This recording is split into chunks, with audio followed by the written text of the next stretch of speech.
Honestly. I'm straight cooking us. I know, dude. Y'all are weak over there. Miguchi, thank you for the $5, dude. Jake Matthews title run incoming. Converted to Islam. Just needs Craig Jones in his camp now. True. Impression of Sean Woodson sprouting a giant anteater nose and sucking out Megan O'Leary's unborn Benavidez dwarf spawn. Alright. I'm not doing that one. I'm not doing that one at all. What the fuck was that?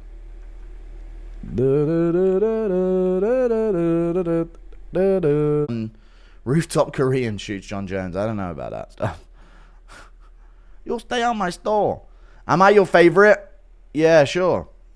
Random, but Zabit versus Prime Holloway. Who wins?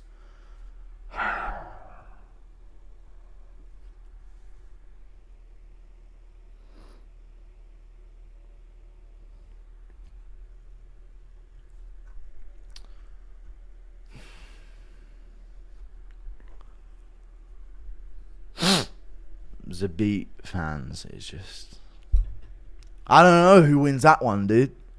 Who knew? Who knows, dude? Is it the guy who can't fucking knock out anyone ever, no matter how many wheel kicks he throws, and can't go into the 4th round ever? Or is it Max Holloway? Honestly, dude, I have no idea. No idea, dude. Here, I'll throw you a question back. Who wins? 5-rounder, Kyle Bochniak or Zabit Magomedsharipov? Now we're talking. Now we're talking. But he schooled Qatar, bro.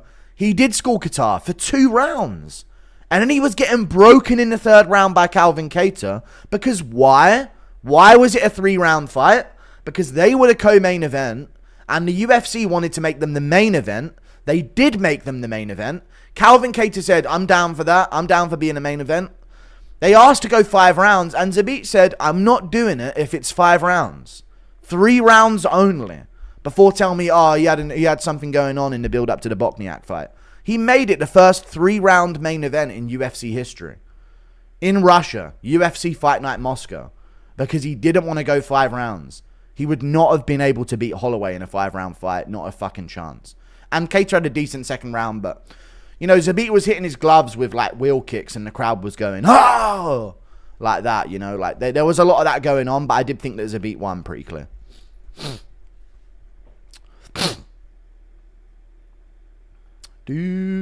Chat doesn't know about Nick Diaz 0611. Yeah, go. Not a DDP fan, but I feel he demolishes Prime Silver. Yeah, he easily does. Singing pooing in reverse for my viewing pleasure. Pig. Poo in reverse. John Jones' favorite activity. Imagine Jones versus Pereira and Conor versus Colby at the UFC White House. No, why would you do that? Do Jones versus Aspinall. Jesus Christ, fucking Canadian. You're under 70 IQ. All right. I just want to be clear, chat. Would you go on JRE? No. Before I even get into any of these new donos, I want to be very clear of what I've done here. I had a controversial burger opinion, and this American chat descended into chaos. Do you know how fucking fat Americans are from the United States of America? You fat motherfuckers, you are. You fucking morbidly obese, absolute fucking losers in the USA. You stupid, fat, obese fucking walruses in that fucking fat country. You fat motherfucking jelly belly fucks. I literally said I want to try a Sonic burger, and the Americans in chat descended into fucking chaos. Chaos. Gatekeeping Sonic burger, saying all of these made-up stories about how they prepare the food, recommending immediately different burger chains that I need to try instead, starting to, like, honestly, like, champion a burger chain that's in their local area that I need to try instead of the Sonic burger. Absolutely insane from the Americans in chat. This will be a memorable moment. Chaos. Absolute chaos, dude. Anyway. Like that. Oh, a fucking moth. Please go away. Oh dear. You're going to be annoying, aren't you? Right in front of the camera? You fucking funny motherfucker. Bah! Dead. See how fast I am, chat. Dead. Moth issue fixed immediately. Sorry. 1776, calm down, hermit. You weigh 320 pounds. I don't. I weigh about 250. Friendly fire. You're shooting your own side. Thank you for the $10, Andrew Jackson. Sorry. Rob goes on 8-10, or the same. Is anybody gonna beat Marab? He is a problem. Yeah, he's DJ. the gas tank. I mean, the way I've talked to Aljo, the way he trains, and he just doesn't stop. He doesn't. I thought if anyone was going to beat him, it was Umar. It was Umar. Yep, because I thought so Umar too. has the grappling X factor. Yep, but fucking he Rob actually got him, dude. That was crazy. Wrestling here, and this is where I want to pivot. You know, one of the friend of the show, MMA Guru, and I kind of believe him on this. He says, if you have wrestling, your wrestling pedigree is from America. I don't give a shit what it is. If you're coming from Caucasus, meaning like, Dagestan, Georgia, the wrestling is better, right? And wait. I don't know what he said for Britain. What's better? Because I know, like MMA Guru, I don't really know who he is. Yes. But I've heard his name come up a bunch. Yeah. Tell me what he said exactly. If I see someone from the Caucasus and I say they've got a wrestling background and they're from that region, I'm looking at them and I'm like, God, this guy's probably going to make it to the top. I look over the Atlantic and I see some kind of prospect. High school this, national comp this. Yeah, I just watched you fucking put your head against someone's leg on the contender series for 3 rounds and get out damaged and lose. But DC says I'm wrong. I don't know what he said. I think what he said exactly is that I don't care what your wrestling pedigree is in America. Like, if you have like NCAA, whatever it is. It's better over there. No, if you're going to get somebody who has like a sambo background or a wrestling background from, what was it, Caucasus? What do you say? The Caucasus Mountains. That's where I could be with him. Caucasus region. Caucasus region, right? It don't mean, that means more than an NCAA title. Like mixed martial arts. Wait. He said a combat sambo means more. Combat sambo. Look it up real quick. She's gonna look it up. It has to be combat sambo. Well, I think he just said he doesn't. Because if it's combat sambo, it's totally different. Yes, because they strike, they do jujitsu, they do all kinds of stuff. That's why I was. That's different. Yeah. The biggest thing is American wrestling does not translate. Translate, yes, it doesn't. I agree with them. Here's the reason why. Tell me. This is where I agree with them because you think about it. When does somebody start wrestling? And I didn't start wrestling in America. I didn't start wrestling. Yeah.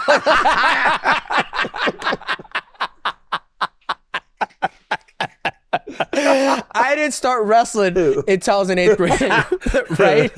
Like America, like where else did I live? Yeah.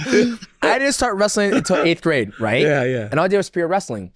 When would you say somebody in Dagestan or Georgia start combat or just start combat sambo or sambo in general? So they start wrestling, and wrestling in all these sports around 5 years old. 5 years old, right? They start going, they really identify what they're best at, is my understanding. Mm-hmm. So if you show more potential in Greco-Roman, they move you to just Greco-Roman. If you show more potential in freestyle, they move you there. Combat sambo, they'll move you. They move you into the places that they think you are more equipped for. Mm-hmm. Then you train that specifically. Until you get to whatever you're going to be. Gotcha. World champion, Olympic champion, whatever that desired peak is in the sport. But to say anything I don't think that's true, because we wrestle from a young age. I started at 10 years old. Damn. I was a kid. I went to my first world championships at 15. But I think if you take 100 wrestlers who've wrestled in America, and you take 100 people from Georgia, Dagestan, I think the numbers... I can't agree with that, man. Really? Man, you're going crazy. You let this dude convince you that? That is not true, dog. Man, you tripping. I think it translates more because you think about the striking. Tell me combat sambo. Combat sambo. Okay. Yes. Now I agree. Okay, yeah. Because combat they're sambo. striking. But if it's just wrestling versus wrestling, you can't. No. You don't know that. You don't know who's going to be more successful in the UFC. But when it's combat sambo, when it's like, okay, I'm training leg locks at 8 years old. Yes. I'm going to be way better off than a guy who's just training MMA. In MMA. Except for the outliers. Except for the outliers, right? There are outliers, like myself. Yes. Like you. Yes. Like Henry Cejudo. Yes, that's why you got to have 100 of us. Yes. There are outliers that will be better than that guy. Yes, because I did fight Ali Bogatinov, who was a combat sambo combat world champion, and when I got in there, I just ate his ass up in the clinch. Of course, I beat him up in the. I think he took me down. I stood back up. I was able to take him away from that. But when you look at guys like you're talking about, if we put 100 wrestlers, 100, and we just do the data, they'll probably have more success because they've been striking and grappling long. Exactly, in mixed martial arts. So I can understand. But if it goes for, wrestling, I don't think that's a fair assessment, right? It's not a fair assessment because when we do wrestling, they beat us. Yeah. Historically, they've been beating us. Yeah. But we've had a run recently where we were the best team in the world. So it's like it kind of goes and flows. When I was a kid, we were the best team in the world again because Kevin Jackson and Kenny Monday and John Smith and Kendall Cross and Tom Brands, Terry Brands, we were the best in the world. Right? With the YouTube, he just did The Ultimate Fighter. He's doing commentating. He's coaching his son and a wrestling team. He literally has his hand in everything when it comes to combat sports and just being involved in mixed martial arts. Like the YouTube video he just did about John Jones not accepting the fight and how John Jones is going through the turmoil of his career. Just some knowledge about how, when we had that discussion, that was one of the biggest discussions I wanted to talk to him about, is like MMA Guru's take on, if you're from the mountains, that wrestling or combat sambo that wrestling is better than American wrestling. But when you look... I think Guru's argument is for MMA. For MMA. Because I don't think he's saying in a straight wrestling match that Khamzat Chimaev's going to beat Bo Nickel, because Bo Nickel would destroy him in a wrestling match. In an Olympic freestyle wrestling match. But when it comes to the combat sambo transition into mixed martial arts, it's way better because you're starting at 8, 9, 10 years old, heel hooks, but leg locks, kicking, punching, kneeing, throwing. Where in wrestling, you're only focused on one aspect of the sport of mixed martial arts. So I wanted to get his piece on that. And obviously, I feel like when him and John Jones were fighting, that was peak MMA build-up and competition, because those two genuinely did not like each other. And then you saw a different side of John Jones, who's like, "Hey, pussy, you there?" He goes, "Man, you can really turn it on, man. You got a real good PR." And the last conversation I sent DC of John Jones in DC was that history repeats itself. He's rotten to his core. And you look now, history has repeated itself. John Jones, he's innocent right now until proven guilty. The last criminal